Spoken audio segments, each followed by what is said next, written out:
আসসালামু আলাইকুম রহমতুল্লাহি ওয়া বারাকাতু। প্রিয় দিনী ভাইরা, আমরা ছোটোবেলা থেকে শুনছি হক দুই প্রকার, বান্দার হক, আল্লাহর হক। কিন্তু সৈয়দ আবুল আলা মওদুদী রহমতুল্লাহ আলাইয়ের ইসলাম পরিস্থিতি একটা বইয়ে ওখানে তিনি উল্লেখ করেছেন হক হচ্ছে চার প্রকার। এক, আল্লাহর হক, যে হক আমরা সকলেই বুঝি, যে ইলাম আর একমাত্র আল্লাহকে মানতে হবে, তার ইবাদত, নামাজ, রোজা, হজ, যাকাত ইত্যাদি করতে হবে। এ হচ্ছে আল্লাহর হক। এবং তিনি যা আদেশ করেছেন কোরআনে তা মানতে হবে, যা নিষেধ করেছেন তা থেকে বিরত থাকতে হবে। এই হচ্ছে সংক্ষিপ্তভাবে বলা যায় আল্লাহর হক।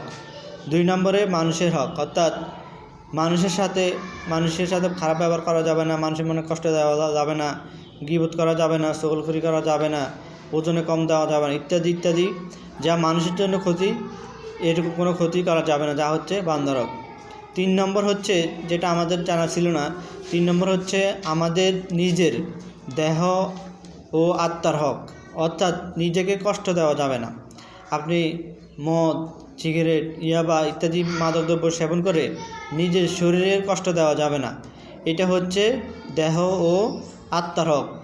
এবং কি অনেকে মনে করে যে আল্লাহকে পেতে হলে বন জঙ্গল চলে যেতে হবে, খানা খাওয়া যাবে না, কাপড় পরা যাবে না, এইভাবে অনেকে নিজেকে কষ্ট দেয়। কিন্তু এই কষ্ট দেওয়া কোনোভাবেই উচিত নয়। এটা হচ্ছে দেহ ও আত্মার হক, যা আমাদের জানা ছিল না।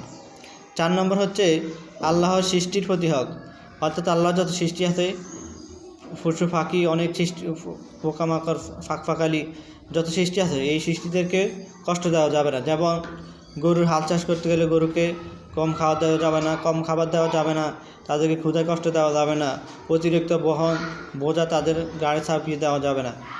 এই দুইটা হক আমাদের কিন্তু অজানা ছিল।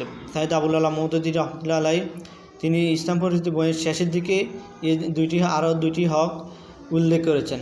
আল্লাহ রাব্বুল আলামিন আমাদেরকে বুঝার তৌফিক দান করেন, আমিন।